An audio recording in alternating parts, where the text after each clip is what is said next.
So yeah, common things I saw. So the first thing is fillet usage. Now, some of these will have a grade aspect attached to it, others won't. Um, Fillet usage does not. So this is more just for like general helpfulness. And just kind of, again, best SOLIDWORKS practice. So anytime I'm looking at your files, if I see a lot of fillets in a row, it starts to make me like wonder what's going on. So just a friendly reminder that if you are filleting, like I'll see some people do like, they'll fillet like maybe this top edge and then check the box and then load the fillet again and fillet this bottom edge. Just friendly reminder that you can fillet multiple things with one fillet command. As long as it's the same body, if you want the fillet to be the same, just click all the edges and keep your tree more concise. So like, yeah, again, just generally best practice, use as few fillets as possible. Now, a place where it might make sense to have separate fillets would be maybe to like, even if would be to like fillet the corners separately, because maybe that's a design detail you might want to change down the road. So to me, it kind of makes sense to have these two fillets the same, but also like the fillet order does matter. So like I would probably put the corner fillet on first. And then this one. And again, maybe you start this way where it's all the same, but by doing this, so like in some, it's a long way to say that in some aspects, it may make sense to separate the fillets, but in general, combine fillets where you can, and I guess again where it makes sense, just for like having a cleaner tree. So that's number one. Number two is, I guess, yeah, these are also in no particular order. Please just remember to pack and go. So this project two is due Monday. Everything needs to be uploaded before class. Again, I am pretty strict on turn-in time. It's all out of tough love to encourage you, to turn things on time. The example I always give is like if you have a client meeting or an interview, you want to be on time and prepared. And so that's where that comes from. So please have everything uploaded before class. Now, if you upload just the assembly file and not a pack and go, I'm only going to grade what I get, all right? So my number two, like general feedback, is just make sure you go to file, pack, and go. I had to remind some people, that's okay. Like that's what this is for. That's what this check-in is for. But just please, please remember to do a pack and go. All right, don't forget that. I'm going to grade what I get. So if you upload just the file, so in this case, if I were to just copy over this assembly file here, it's like an InDesign file. It does not include all the linked components. So if I try and open this without any of these files, it'll give me an error, in which case, like, I can't grade your work. So please don't make that mistake. Number three, I noticed, and this is okay. Well, there's aspects of this that are okay. There's aspects of this that are not okay. I noticed that a lot of people, so I provided this file as a opportunity to use it for the assembly demo. I did not anticipate that people might use this as a starting point for their designs. For the class and the grade and the project, totally okay. Like I didn't say you couldn't. I understand like the efficiency of starting with something I made. I don't have an issue with that. What I do have an issue with is actually something that I did, and I don't know if anyone remembers from the demo, but this second boss extrude here, this one, I'm pretty sure this was part of the demo. If you recall, I was putting it together in the assembly and I noticed there's not enough space for the knob. So I went in and made an edit to make this longer. This is arguably not a good approach. This is a useless command because the reason why is that I should be able to get the height that I want from this first command here. This was just kind of like a quick workaround fix. I think I said in the demo that like that was just a quick solution. And again, I don't necessarily mind if you use a quick solution, especially with this project. What bothers me is that I kind of did this like sloppy thing and then it like proliferated into a lot of people's files. And so it's like, obviously the last thing I want to do is like encourage bad behavior. So I guess I just want to call out like, this is not ideal. So if we look at this solution here, oops, I'm trying to edit it. Yeah, Sam. So a lot of the times when we do these modeling projects, we're not like 100% certain on the designs ourselves when we start. And there's going to be a lot of like just fiddling around with proportions and stuff. Mm-hmm. So do you deduct points for like small fixes like that? Short answer, no. I mean, we can go over the grade sheet. Um, you know, yeah, I'm glad you brought that up because that is how I wanted you to approach this project, right? I wanted you to essentially design in CAD, and I realized there's gonna be back and forth. But I do want you to take the time, and this, we have time between now and Monday to like go through and just make sure that double check these things. So making sure you have no errors in your files, making sure you have a master sketch. This is another one of my points that not everyone built theirs in half, and this is kind of a yeah, I can talk about this later. But these are the main things I'm grading. So like there is nothing here that says like redundant commands or anything. I did, and I may still. I used to have something here that said like efficient tree, but that was too ambiguous for me, so I've kind of removed that. But there's a chance I'll put that back as a requirement for project 4. And so yes, if I were grading on the efficiency of your build, like this, I would argue would mean a lost point or a lost fraction of a point. Um, and again, this is a Boss extruded 0.4. Really, the proper solution. And I'll be honest, I don't know. I think I was probably trying to keep the video short or something, or at least that's my excuse right now. Really, the proper solution would have been to come back in here and make it go vertical for 1.5, and here make this go down for 1.9. So adding the 0.4 to this command.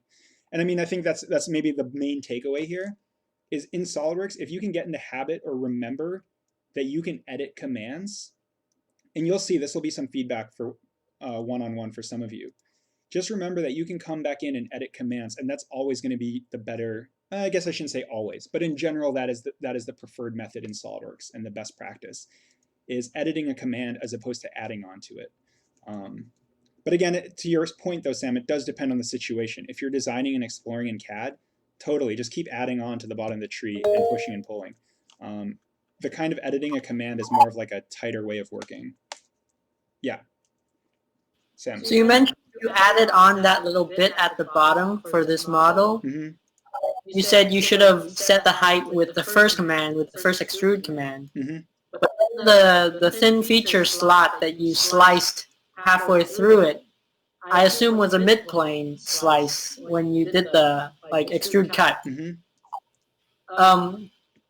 Would you be able to use the same extrude cut command there to do a offset, like not perfectly centered extrude cut on your resulting model if you set the height correctly from the beginning? Or would you have to put in an extra plane and offset? The short answer is you should be able to cut wherever you want. So let me try and address your question here. So initially I had this extruded from a midplane. So when I opened this file, it was set to this and set to 3. Yeah.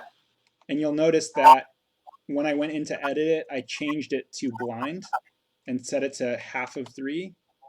And then I added a second direction. I see. And I added it here to keep the cut in the same place, which was important because I needed the length at the bottom for the knob, right? Because if it grew in equal, so yeah, it's honestly though really the correct answer here, the better answer here, would be to set a master sketch that it gets extruded to. And so here I would set the height of the lid as 1.5, and then initially maybe the height of the base is 1.5. And then when I realize that I need more space, I come in and change the master sketch. So that's in terms of like thinking about a robust Jenga tower, which is essentially what I'm trying to teach you all how to do, is how do you set up a model in a way that can handle changes. Oops, I didn't. The master sketch would be the best answer in this case. And again, there's multiple answers to how to solve a problem. So then again, here it's like going here and being like, oh, I need this to be taller. So I'll change this to 1.9. But yeah, good questions. Okay. The next one is like super minor, and I almost hate to bring it up, but I and I know that you all know this, but just think about your naming convention of your files. Like, I totally don't mind the casual naming convention in class and with me, and I hate to say that I actually do find some of the file names funny because I don't want to encourage you, but just consider like, I don't know. I think those of you know who you are with your file naming conventions. If I were like super strict, I'd be like, keep everything professional. Like, don't be casual. Just name it what it is. Um, I guess the only reason I bring it up is to just be aware of it, I guess. And I'm sure you all are. You wouldn't send a client something, called like sexy something or whatever. I guess it depends on your relationship with the client, which, could be funny or whatever, more lighthearted. But just, I feel the need to just put that out there. Consider getting in the habit of naming things professionally as to form that habit. And I feel like that's, yeah, anyway, we can move on. Okay, the next thing is what I mentioned before about tension. So again, back to why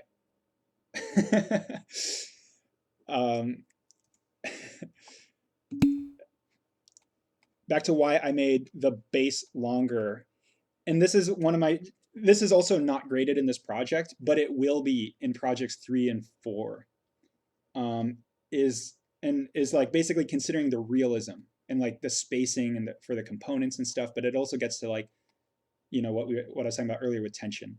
So like some of you, the knob gets really close to an edge, or one thing I noticed on one person's design, if you have the knob living on sort of a control panel, consider having the knob concentric to the control panel, sort of like I have this here, where these circles are kind of like offset from each other. If we break the center point and it's like off like this or something, it just, I don't know, I feel like it's just a very basic design thing, is like align curves and lines where you can and where it makes sense, unless you're purposely trying to go for some tension or some uncomfortable, something uncomfortable. So again, just consider knob spacing specifically, but also handle placement where you get too close to the edge. And I think that also gets into realism, where realism is not such a big, it is part of this in a way, but again, not as much. But definitely in Project 4, Project 4 is going to be heavy on making something that looks and feels real. And we're going to focus a lot on that. Two more things. So second to last, there is, whenever you create a plane within your file, my best advice to everyone is to try and somehow connect your plane to your master sketch. So I noticed in some instances, people might have gone insert reference geometry plane, and they, like, in some instances, people picked a face, sort of like this. And this is totally redundant. Like, you do not need to make a plane based on a face to sketch there. You could actually just directly create a sketch on that face. Whoops, didn't mean to do that. Create a sketch, it's asking me for the plane. I'm going to click on this front face. So now, like, if I draw a line, it's on that front face. So if the face is totally flat, you can sketch on it. And that's totally okay. Like, it definitely depends on the context and the situation that you're in SolidWorks, and I don't expect you to have that figured out yet.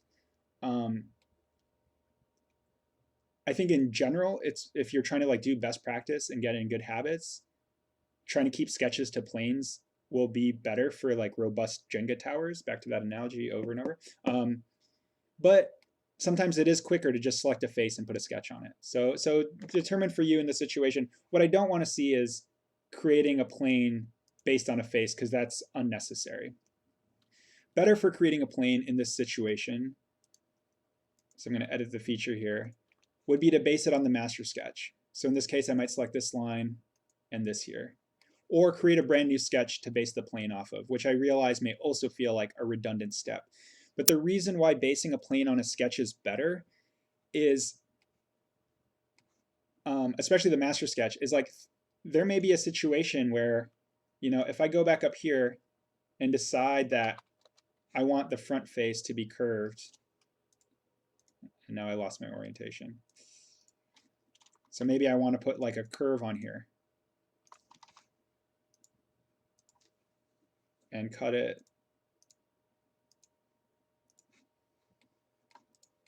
Now I can no longer put a sketch on here, but the plane still works. It still exists because it's based on the sketch. So that's why that is a better thing to do. But even if I were to like create a top sketch and or create a new sketch on the top plane, I could set this to the master sketch. And I noticed like a couple people did this, similar to how we set it up in the bottle project. So it's a brand new sketch. We can base the plane on this brand new sketch. It doesn't have to be, it's tied to the master, but it's not in the master. So that, I mean, again, as you make changes, this won't fail. So that's my reasoning for that. So just be aware of it. Yeah. Okay, the final thing is, I noticed some of you like made griddles from, you like made one griddle and then you made the second one from the first one. Totally cool. Good workflow. I have no issues with that. What I do have issues with is sometimes you then get left with like a bunch of sketches that you're no longer using, or maybe you have a bunch of suppressions like I have here. Just get in the habit of like, and again, to Sam's point, if you're still working and designing, you can leave all those in. You can have a working file where you like don't delete anything. But if you're about to pass it off to a client, or in this case me, like representing the client, just take the time to clean the file up. So if you have suppressions you don't need, select them and hit delete, just so the file doesn't look messy. Again, here we might see like this sketch is no longer used, so I can delete this. So just take that time to clean that file up. Oh wait, I'm sorry. There's still 3 more things to talk about. I said those were the last 2. I missed a whole category here. So pretty much everything I've talked about won't impact the grade. Obviously the pack and go will impact your grade, but fillets, using my file or having that like redundant boss extrude, no problem. I mean, just know that the redundant boss extrude is not ideal, but again, grade-wise, no problem. Knob spacing and realism, for the most part, no problem. I think I do have something here about proportion and realism, but everything I have seen so far is good. I haven't seen anything that makes me concerned. So I think everyone's going to get these points. Again, for me, like that comment was more on the nuance of where the knob is placed on the griddle. And then, yeah, planes and deletion of suppressions. Yeah, none of those will lose points, but just be aware of them. They may lose points in Project 4, so better to address it now. Okay, sorry, the last 3 things that are actually really big ones. And I promise these are not the last 3. So building in halves when it makes sense.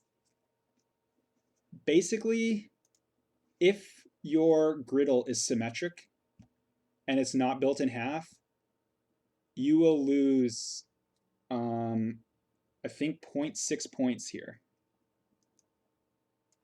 And I think the majority of you built in half, but there were a couple of you that didn't. And I know it's kind of harsh because those of you that didn't, it's going to be a relatively big task to go in and change that. But I really do want to push getting in that habit of like, if you're building an object that's going to be symmetric, is just build it in half. And really this does count for like the knob, the handle, and the objects, the main body of the griddle. Now I leave it up to you. If you have a lot going on, I totally understand if you don't want to go back and change that. But then just know you're going to lose points here. I don't think enough to break. I had a question on that while you're. Yeah, go for it, Cody. So building in half. So for example, my body is symmetrical, but the cuts and features within that body are not. So do you mirror the body as a whole from your master sketch, and then lower on the tree add those? Yeah, sorry. Or whatever features to one without mirroring? Yes, correct. You mirror where it makes sense.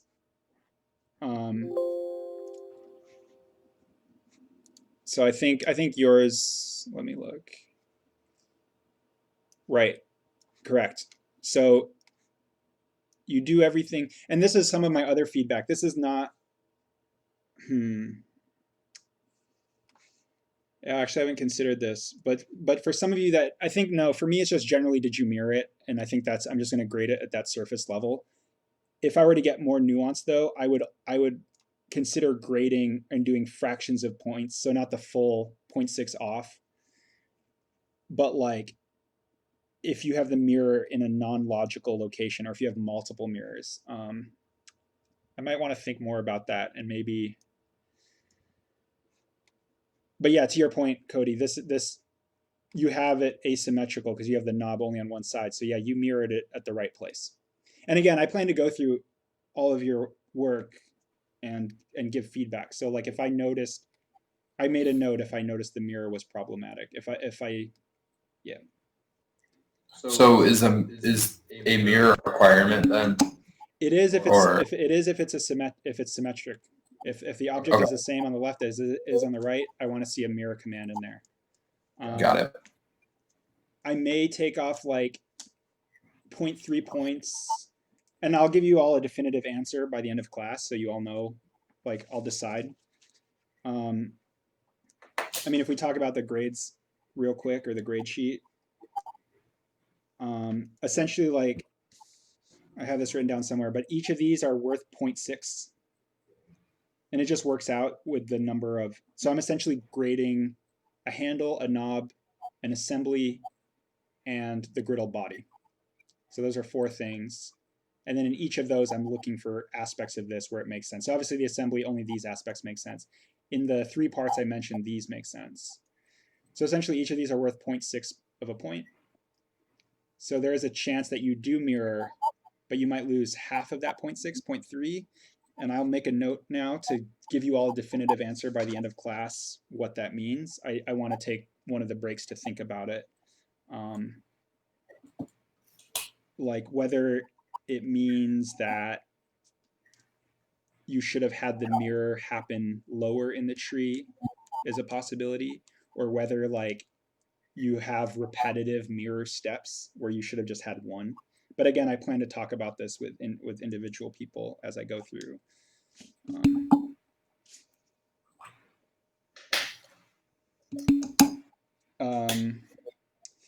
Does making a circle, cutting the circle in half, extruding the semicircle, then mirroring the semicircle count as a logical mirroring?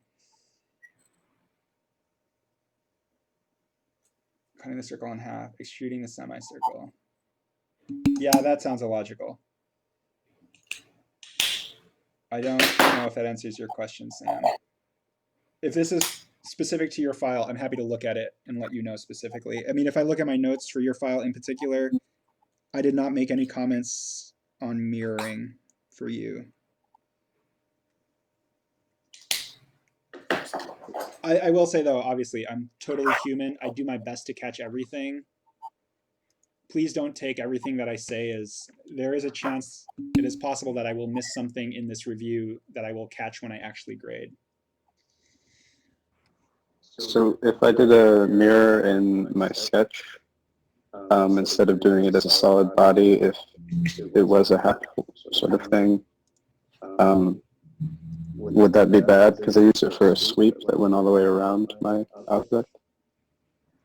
Yeah, better to do it to the whole body. I can understand doing it to the sketch, but here's the thing. If you make, chances are you're going to make more changes to the body. So like you might give it legs, you might add more details, cuts into it.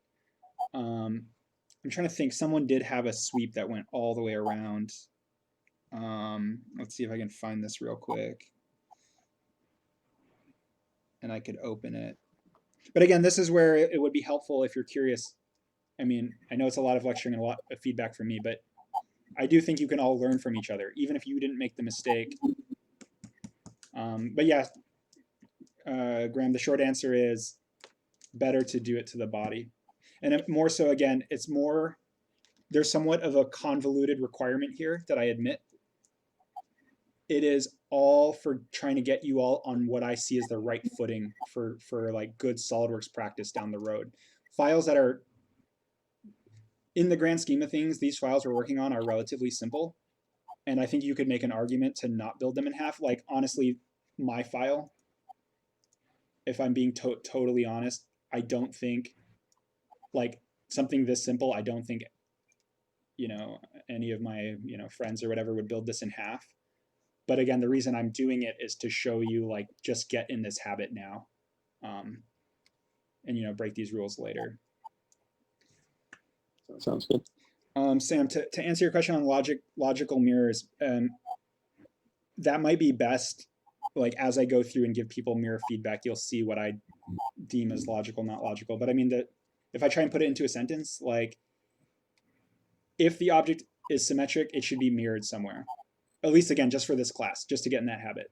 So that's probably the most surface level thing to say, is like, if it's symmetric, it should have a body mirror command somewhere in the tree. As far as like logical, not logical, if you have to do a command more than once because it is symmetric, then the mirror should come after that.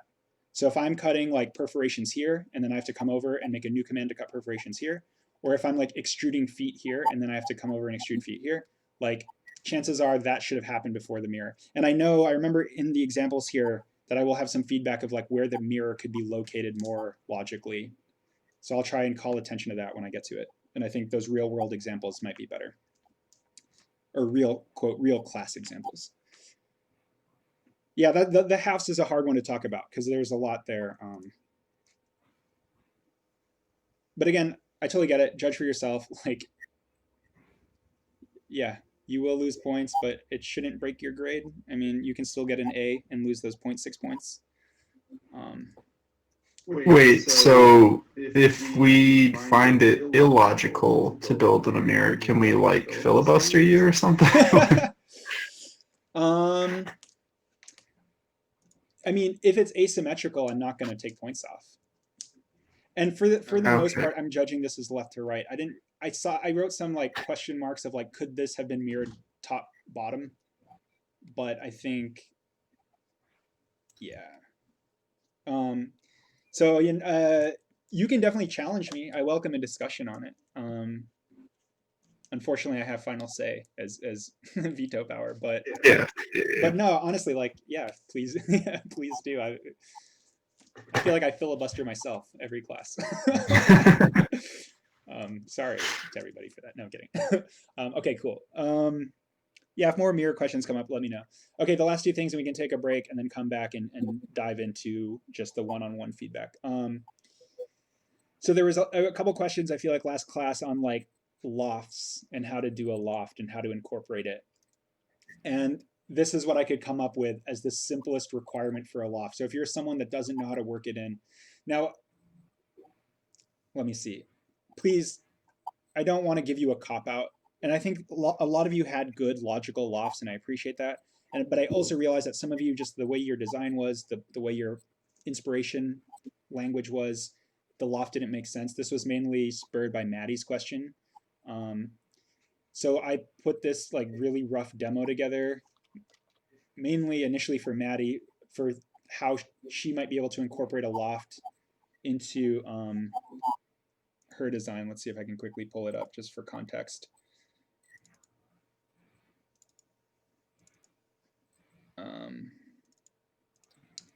So Maddie, you asked this question last class, and I was thinking like maybe one of your three designs, the peak is just off center. I realize it's maybe not entirely true to the form, but I think it'll still feel the same and it would still meet that requirement. So the way I could, instead of like editing your file, the way I could think best to do that is just show, and again, I realize it might help the whole class to see like if you need to meet the loft requirement, simply lofting a circle to an off-center circle. So something like this. This cannot be built with a revolve. The only way that this form can be built is with a loft. Now, another way to incorporate it would be as feet. So like this could be one of 4 feet, and you could put it towards the edge of your design. Correct. Or it's a circle and the top is an oval. Correct, Sam. And that's how the knob demo is designed, and that's what a majority of you hit the requirement was with the knob, which is totally cool too. I do want to mention though, back to the mirrors, you'll notice I built this with a mirror. In general, it's also a good habit to loft in halves, because a loft can be a very sort of organic command that, again, if I'm being honest, majority of people who know SolidWorks and were building this loft would probably do it as one, not as half. But in the class setting, in terms of best habits, the reason why it's good to loft as a half is because it's organic. You will definitely have it be symmetric, which I assume most people want to have. It also gives you corners, which I guess I don't have in here, but it gives you corners for which to attach guide curves to. So yeah, I mean, some of you won't lose loft points if you don't do it in half. This is more, again, of just like best practice. I noticed some of you did lofts that were full lofts, and that's okay. But unless it's the general form, right? I don't think anyone built their griddle with a loft, though. I think most people use extrudes and revolves, which is totally cool. Okay, any questions on? So this is the most simple example of a logical loft that I could think of. Okay, and last but not least is a logical sweep, which I'm going to use, I think, Xavier's handle for, because it was a question that came up from Xavier. And why am I blanking on this?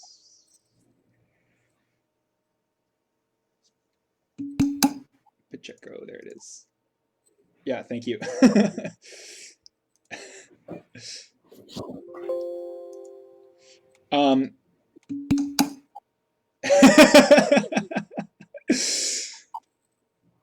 I mean, yeah, I have worked at places and with places that have named files like this, or like I've seen things like last effing iteration or final.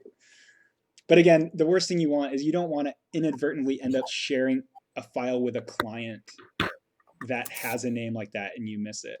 And I mean, honestly, I know, I'm sorry, we're back on a tangent here. And again, it's fine. Like with me, it's fine. I get it. And whatever. But here's the one example, the one tangible example that I could think of where it would be potentially problematic. This has not yet happened, but I wouldn't put it past someone asking me like, hey, I mean, I guess I have, I mean, sorry, I'm stuttering now. I have had people reach out to me for student recommendations of like, you know, hey, we have an internship. Can you think of anyone? I haven't had anyone ask me for a file example, but I have had people ask me about, hey, do you know anyone who's good at SolidWorks?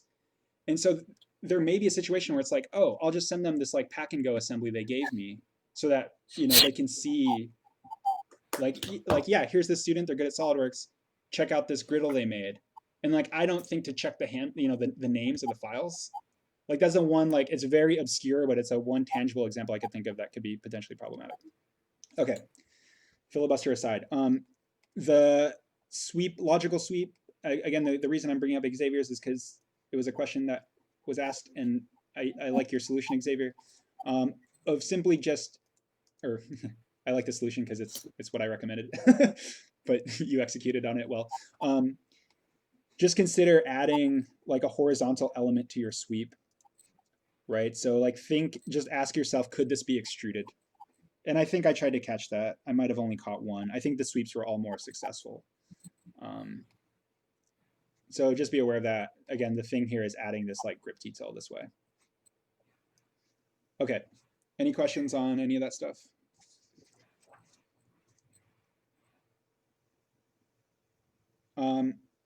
Again, those were like the main things I noticed. So what we'll do now is we'll take a break. When we come back,